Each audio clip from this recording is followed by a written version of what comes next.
हाँ, देखें आप पवन स्टूडियो पठा के माध्यम से रामचरितमानस का एक छोटा सा प्रसंग आप तक भेज रहे हैं। आशा विश्वास है कि आप लोग जरूर हमें आशीर्वाद देंगे। देखिए आप कहना है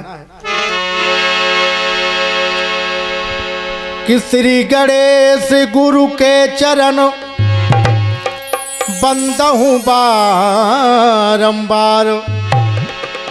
और चाहूं कृपा प्रभु आपकी श्री राघविंद सरकार कि बंदहूँ चरण महेश के शारद पवन कुमार और वाल्मीकि गुरु के चरण बंदहूँ बारंबार। वाल्मीकि गुरु के चरण बंदहूँ बारंबार ओ बाबा तुलसीदास जी मोरी विनय करें स्वीकार।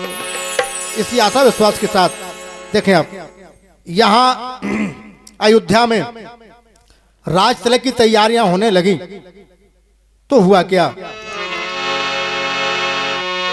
अरे उत्सव है बड़ा चहूं और अवध में राज तिलक की तैयारी। उत्सव है बड़ा चहूं और अवध में राज तिलक की तैयारी।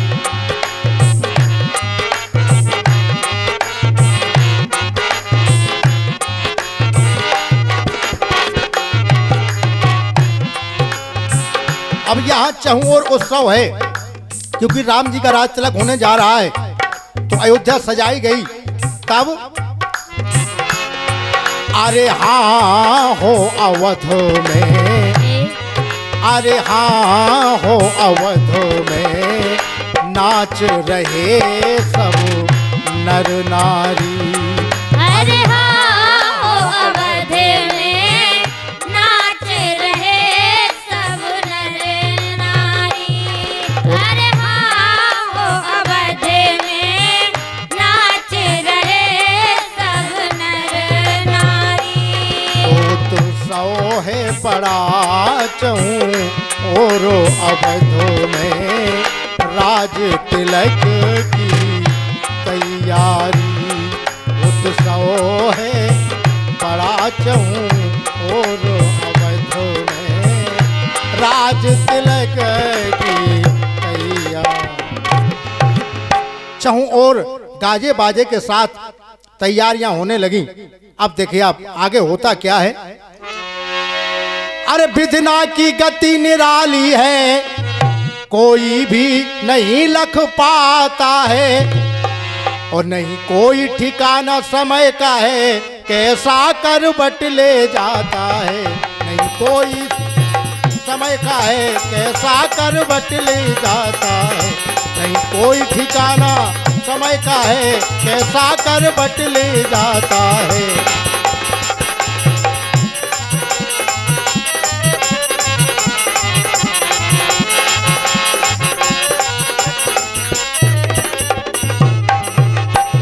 समय का कोई ठिकाना नहीं है कब करवट ले जाता है। देखिए आप यहाँ राज तिलक की तैयारियां हो रही हैं। सारी अयोध्या सजाई गई है, मंगल गीत होने लगे, सब साज सजने लगे। तब हुआ क्या। अरे भर दय के कई के कान मंथरा स्यानी। भर दय के कई के कान मंथरा स्यानी।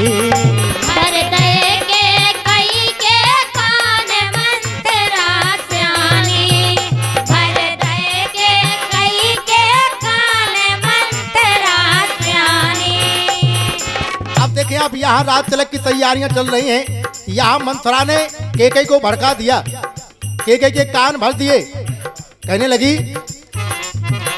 अरे ले लो। हाँ कह दिया मंथरा ने केकई से कि रानी अरे ले लो बे दो वरदान सुनो तुम रानी। भड़का दिया केकई को मंथरा ने। कहने लगी अरे भर दय के कई के कान मंथरा स्यानी, अरे मंथरा स्यानी, और ले लो बे दो वरदान सुनो तुम रानी। ले लो बे दो वरदान सुनो तुम रानी। ले लो बे दो वरदान सुनो तुम रानी। कह दिया मंथरा ने कैकेयी से कि तुम्हारे लिए महाराज दशरथ ने दो वरदान देने को कहे थे, अब वो समय आ गया है, रानी अपने दोनों वरदान मांग लो। कहने लगी मंथरा कैकेयी से, ये महारानी, कह दिया मंथरा ने, अरे ले लो, अरे तुम ले ओ राम वनवास भरत राजधानी, भरत राजधानी। अरे दो वरदान मांग ले, मौका आ गया है। पहले वरदान में राम को 14 वर्ष का वनवास, दूसरे वरदान में अपने बेटा भरत के लिए राजधानी मांग ली। कहने लगी मंथरा, अरे ले ले ओ मांग, ले ले ओ राम वनवास भरत राजधानी, भरत राजधानी। और भलो एई में अपनो जान न कर नादानी। भलो एई में अपनो जान न कर नादानी। भलो एई में अपनो जान न कर नादानी। भर दे के कई ने कान मंथरा स्यानी। भर दे के कई ने कान मंथरा स्यानी। अब ऐसे ही मंथरा ने कैकेयी को कानों को भर दिया और कहने लगी कि ऐ कैकेयी, अब वो मौका आ गया है, दोनों वरदान मांग ले, जिससे राम को वनवास मिले और तेरे बेटे भरत को राजगद्दी मिल जाए। देखिए अब आगे हुआ क्या। अरे बातें दिल में समानी, कैकेयी के मन में समा गई कि मेरी दासी ठीक ही कह रही है। तब अरे बातें दिल में समानी, और जाके कोप भवन में बालेट गई। हाँ बातें दिल में समानी, और जाके भवन में रानी लेट गई। हाँ हाँ बातें दिल में समानी, कोप भवन में रानी जा लेट गई।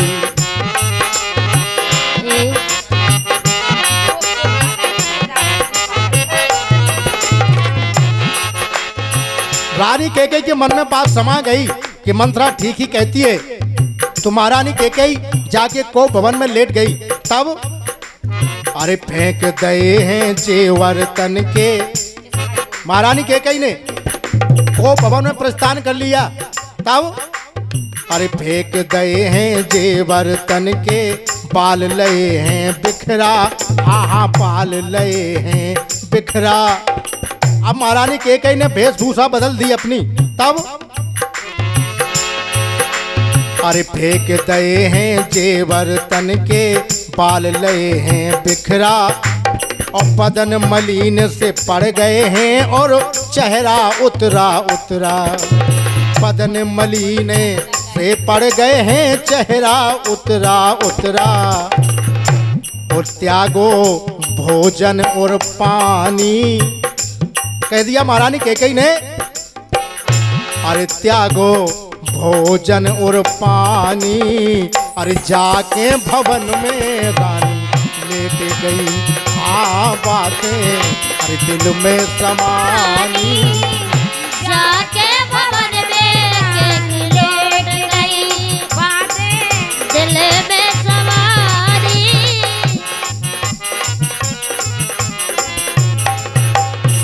महारानी कैकेयी जाके कोप भवन में लेट जाती है। और मंथरा की बात कैकेयी को अच्छी लगी कि हाँ सही समय पे हमारी दासी ने हमारी सहायता की है। अब देखिए अब आगे हुआ क्या। अब यहाँ जैसे ही महाराज दशरथ का आगमन हुआ रनवास में, और जब महारानी कैकेयी को महारानी कैकेयी के कक्ष में नहीं पाया, तो महाराज दशरथ ने दासियों से पूछा क्या महारानी का पता है। तो दासियों ने बताया कि महारानी साहब तो कोप भवन में जा पहुंची हैं। तब महाराज दशरथ ने सोचा कि कोप भवन में जाने का क्या कारण हो सकता है। देखें आप आगे हुआ क्या। अब जैसे ही महाराज दशरथ महारानी के पास पहुंचे तो कहने लगे, अरे काहे ऐसी रिसानी,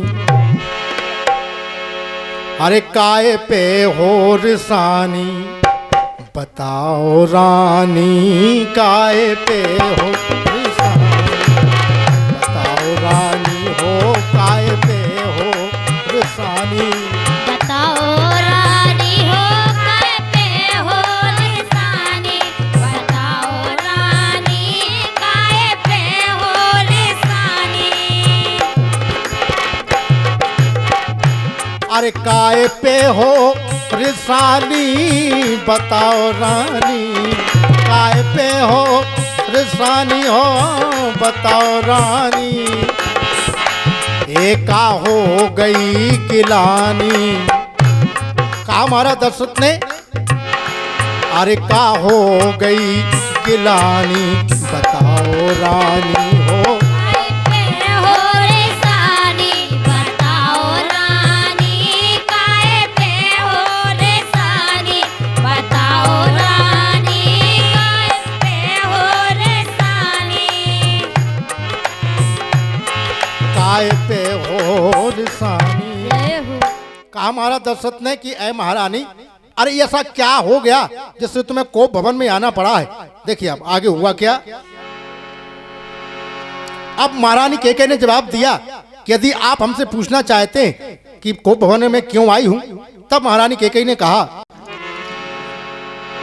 अरे बोल बोल के मीठी बानी, हम ये जानते हैं कि आप जब भी हमसे बोलते हैं तो बड़ा मीठा बोलते हैं, लेकिन अरे बोल बोल के मीठी बानी और हमारे लाजे कर रहे बेईमानी, बोल बोल के मीठी बानी हमारे लाजे कर रहे बेईमानी।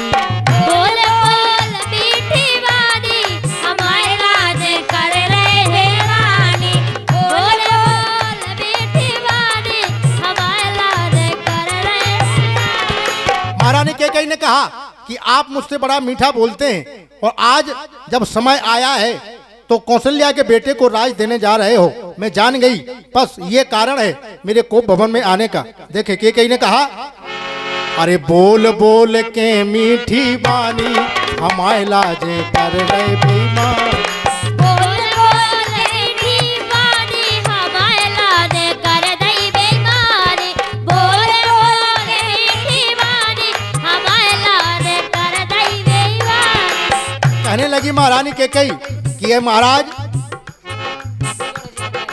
अरे बेईमानी की जा दिखी झलक है, बेईमानी की जा दिखी झलक है, राम खा हो रहो राज तिलक है, राम खा हो रहो राज तिलक है।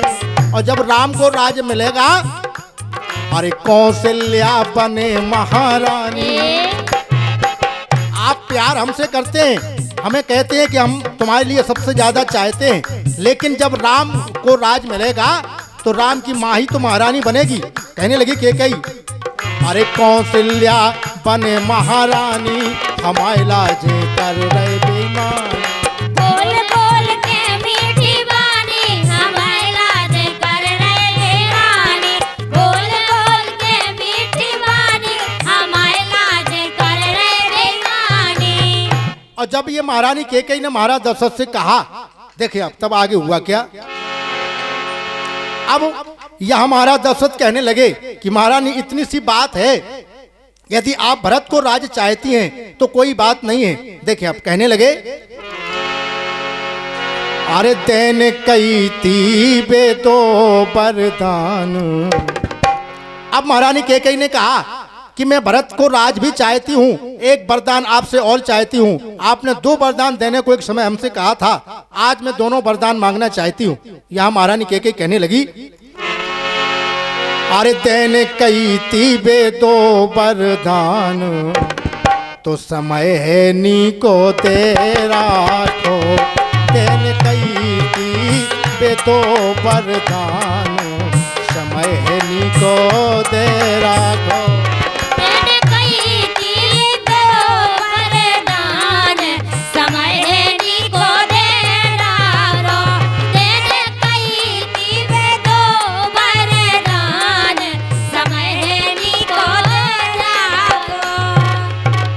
कहा महारानी कैकेयी ने समय आ गया है और मैं दोनों वरदान चाहती हूँ। देखिए अब यहाँ हुआ क्या। अब महाराज दशरथ कहने लगे कि तुम वरदान चाहती हो, तो कहा अरे शब्द रूपी मोखा, अरे शब्दों रूपी मोखा चुभाओ ना सांग लो, अरे शब्दों रूपी मोखा चुभाओ ना सांग लो, अरे प्राण एक अलग अलग आंग लो, हाँ आंग लो, और दो की जगह रानी चार मांग लो, मांग लो, दो की जगह रानी चार मांग लो, हाँ मांग लो, दो की जगह चार मांग लो, दो की जगह चार मांग लो, मांग लो, दो की जगह चार मांग लो, दो की जगह रानी चार मांग लो, हाँ मांग लो, दो की जगह रानी चार मांग लो। महाराज दशरथ ने कहा कि आप दो वरदान की बात करती हैं, दो की जगह आप चार वरदान हमसे ले लो, पर आप ये मत कहो कि हम आपको चाहते नहीं हैं। देखिए अब आगे हुआ क्या।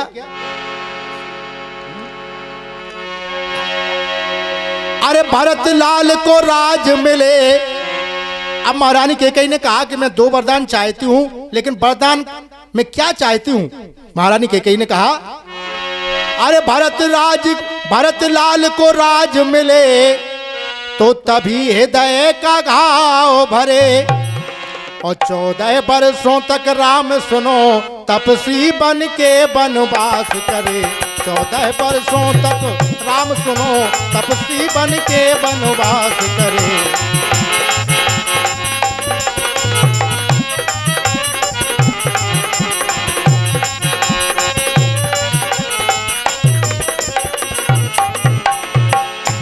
कह दिया कैकेयी ने कि मैं पहले वरदान में भरत को राजधानी यानी राजगद्दी चाहती हूँ, दूसरे वरदान में राम को 14 वर्ष का वनवास चाहती हूँ। और जैसे ही ये शब्द महाराज दशरथ के कानों में पड़े तब हुआ क्या। अरे वज्र समान कठोर वचन सुनो, और राजा ने मूंदे दोई कान मोरे लाल, वज्र समान कठोर वचन सुनो, राजा ने मूंदे दोई कान मोरे लाल।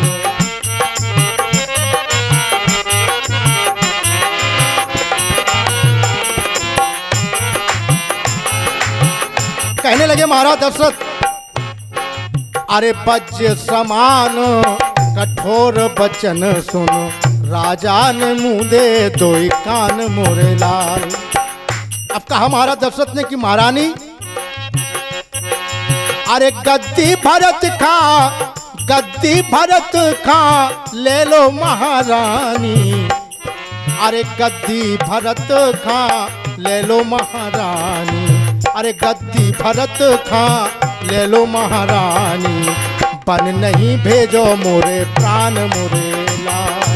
गद्दी भरत खा ले लो महारानी, बन नहीं भेजो मोरे प्राण मोरे लाल, गद्दी भरत खा ले लो महारानी, बन नहीं भेजो रे प्राण मोरे लाल। अरे वज्र समान कठोर वचन सुन, राजा ने मूंदे दोई कान मोरे लाल।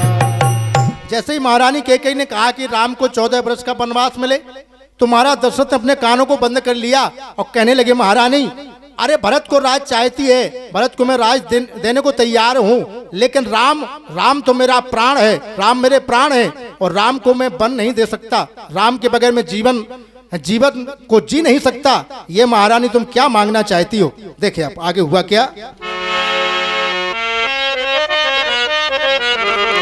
इसी प्रकार महाराज दशरथ भगवान राम के वियोग में मूर्छित हो जाते हैं। अनेकों प्रकार से कैकेयी को समझाने की कोशिश की, लेकिन महारानी कैकेयी ने एक भी बात महाराज दशरथ की नहीं मानी। जब नहीं मानी तो महाराज दशरथ राम के वियोग में मूर्छित हो जाते हैं। आगे हुआ क्या। यहाँ भगवान राम ने आकर के सारा हाल जाना, और जब भगवान राम ने समझ लिया कि माता कैकेयी मुझे वन भेजना चाहती है, देखिए आप हुआ क्या। भगवान राम लक्ष्मण जानकी तीनों बन जाने के लिए तैयार हो जाते हैं। तब अरे होकर अधीर नीर, अरे पशु और पक्षी आंसू बहाने लगे।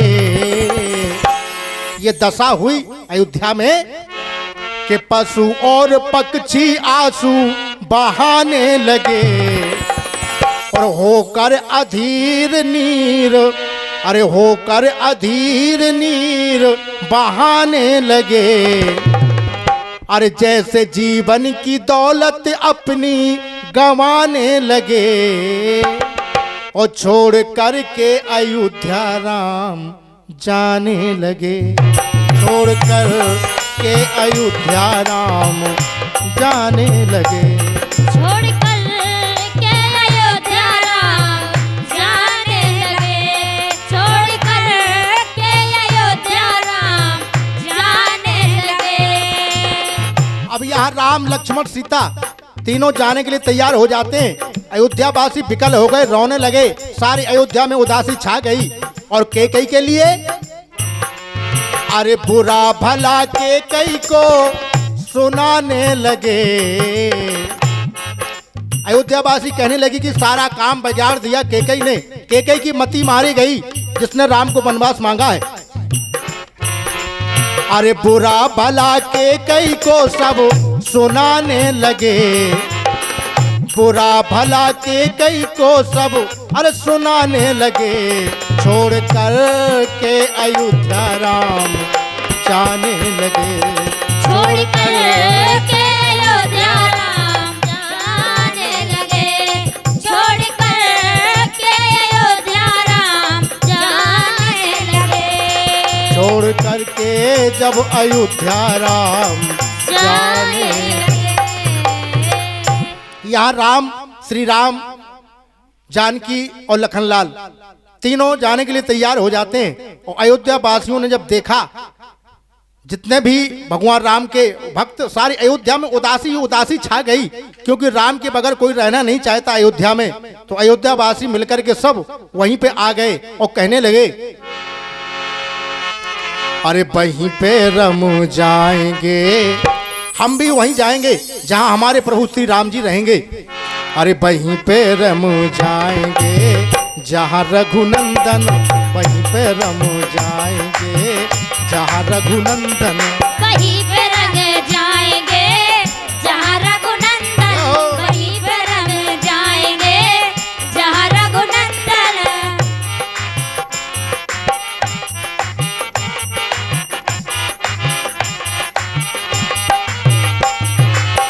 कहने लगे सभी अयोध्या वासी कि हम भी वहीं रहेंगे जहां हमारे भगवान श्री राघवेंद्र सरकार रहेंगे, हम इनका साथ नहीं छोड़ेंगे। तब अरे वहीं पे रम जाएंगे, हाँ इन्हीं के साथ जाएंगे जहां रघुनंदन, वहीं पे रम जाएंगे जहां रघुनंदन, वहीं पे रम जाएंगे जहां रघुनंदन, वहीं पे रम जाएंगे जहां रघुनंदन, वहीं पे रम जाएंगे जहां रघुनंदन। अब यहाँ समस्त अयोध्या वासी इकट्ठे होकर के और सोचने लगे कि जहां भगवान राम रहेंगे हम भी वहीं जाकर के रहेंगे, हम भी वहीं जाकर के रहेंगे। अब देखें आप यहाँ से आगे की जो कथा है वो भाग नंबर 2 में पवन स्टूडियो के माध्यम से आप सभी लोग सुनेंगे। बस इसी के साथ हम अपनी वाणी को विराम देते हैं।